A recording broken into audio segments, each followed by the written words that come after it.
everyone. Sorry, did I start earlier?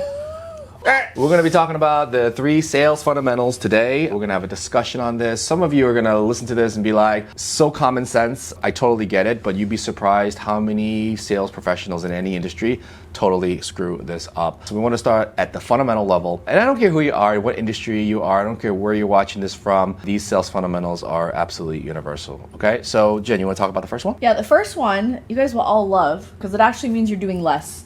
It is STFU.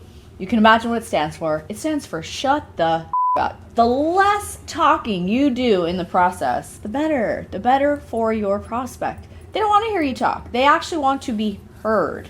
We don't talk people into a close. We listen them into a close. A lot of people who are selling anything feel like they're a radio DJ, you know what I'm saying? Where they have to fill every little bit of space of words in order to seem effective. Now, if you were actually on the radio, I think dead air is like the worst thing, right? Didn't we have a client that wasn't actually a radio DJ? Yes, we do. Yeah. Right. And when we were training him, he's like, I have to fight the reflex to always fill the space. And I totally get that. And many of you out there probably feel like you have to fill every bit of space. Now, the only person that's uncomfortable right now is me. I was a little uncomfortable. You were I was wondering, where is he going with this? Well, because we're filming, right? But in conversation, you know, those moments of silence and pauses, what it actually does, though, and when I'm on the receiving end of someone who is giving me space, I want to fill it. It's exactly what you want your prospects to do, is fill the space, right? Because the more they can share, the more trusted you become. And it's not easy to do.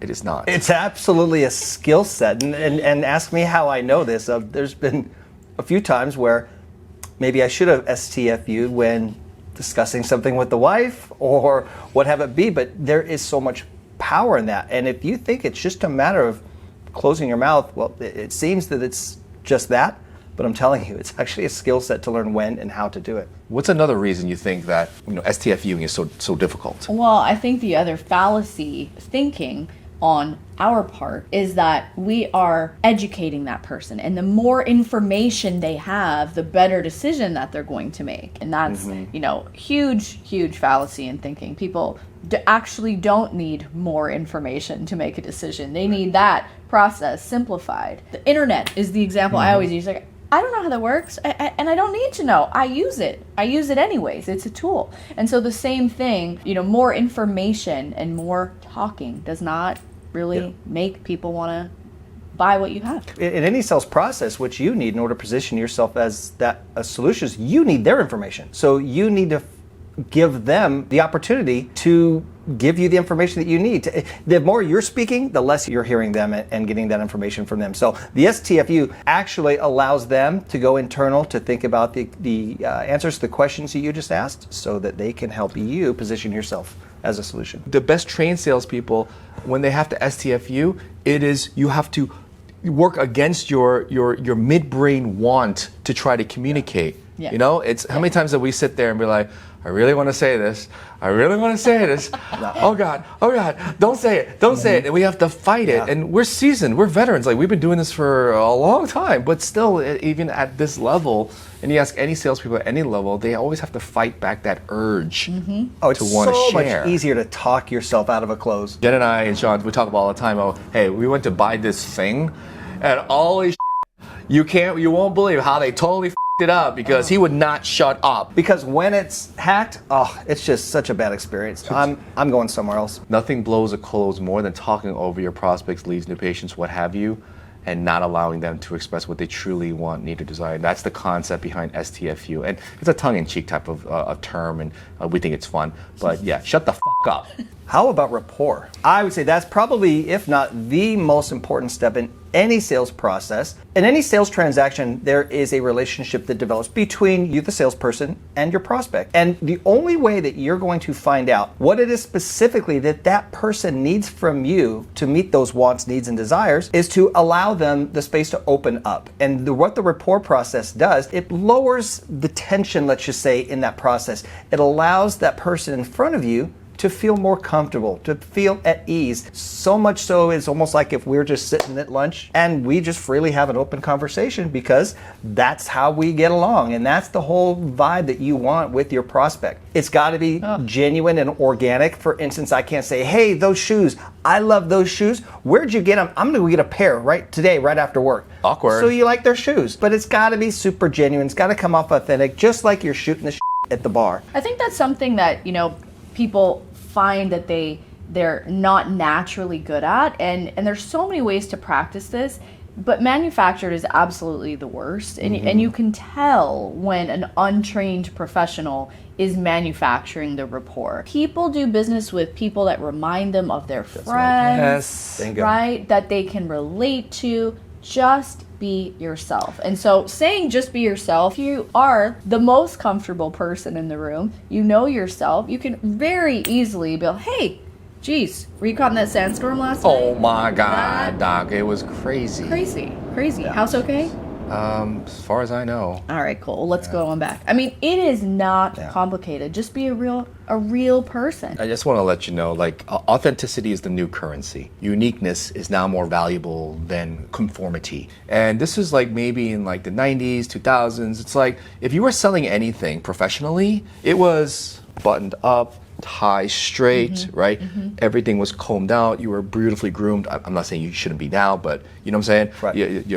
Everything was pressed. But moreover, it was hello, my name is Dr. Daniel C. Bay, DCBS. Welcome to my office. And you have to, and everything was very appropriate, and you never moved any joints past 2 degrees of range of motion. You sat down. You had a Mont Blanc pen. It had it right here, and if you were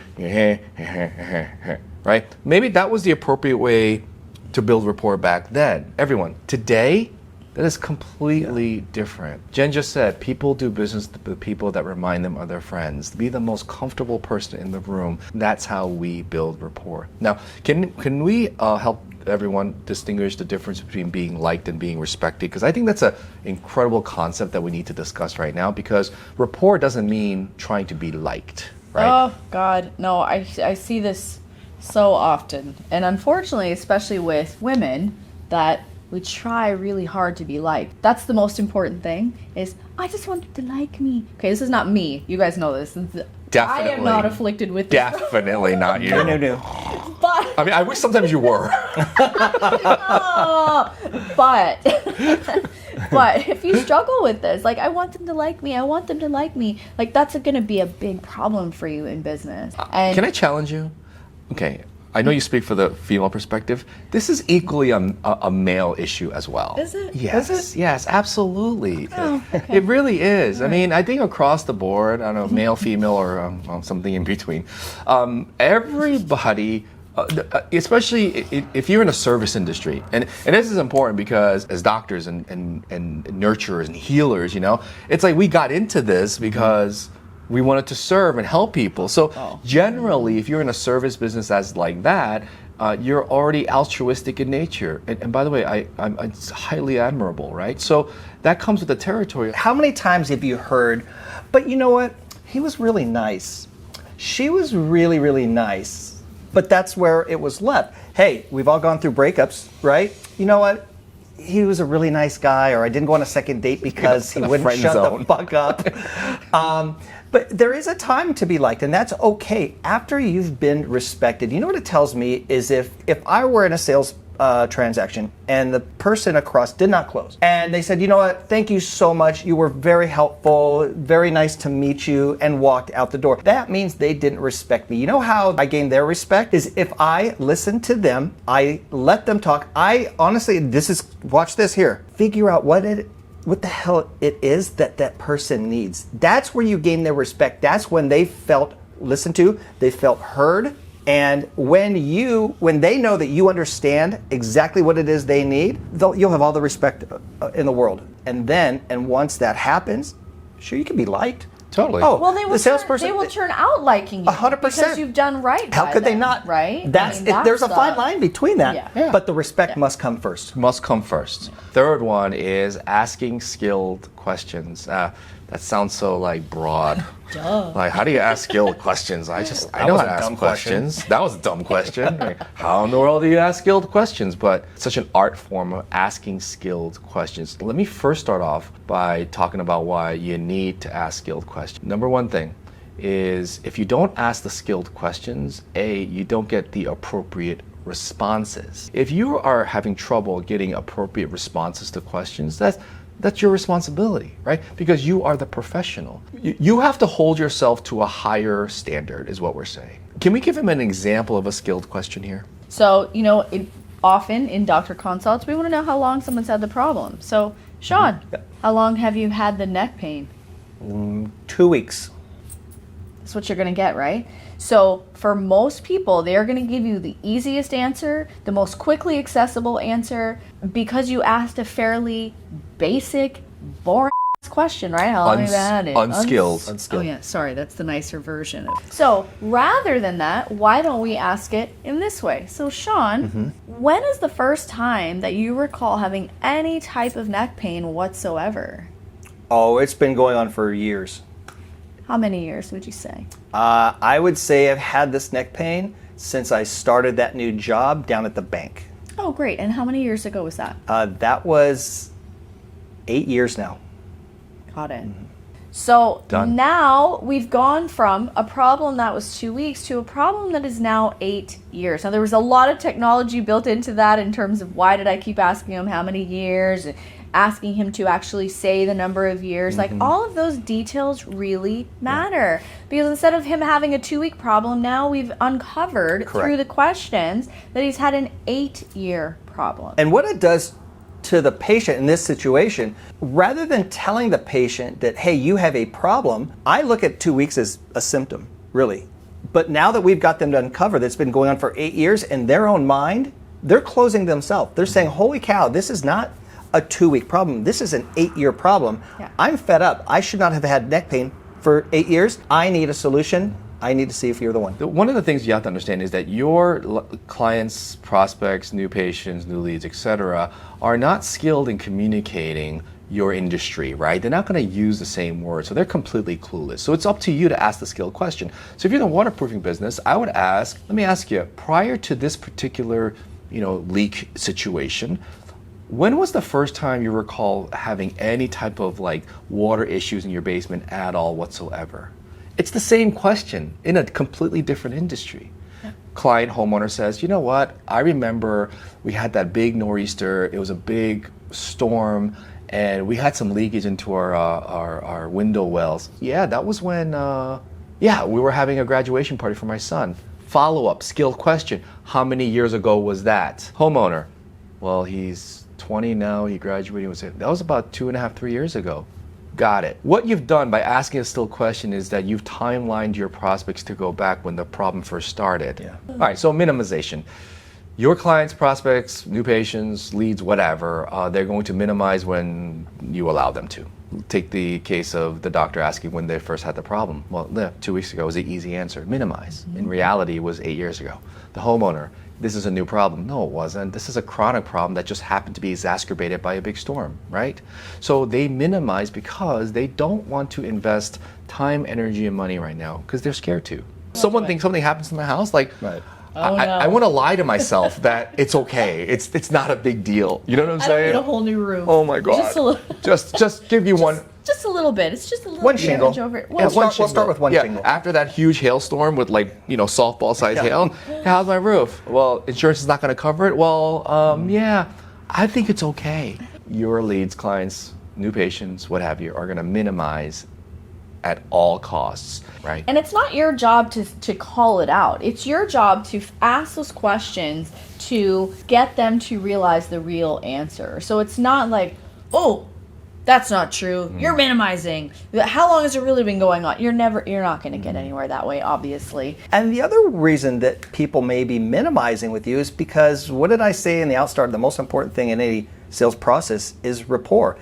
If they don't feel like they can trust you or they can open up to you, you're going to get the most simplistic, the shortest, the quickest answer. Yeah. When you know, without a doubt, that there is more under there, there's more information there that they're withholding, they just don't trust you.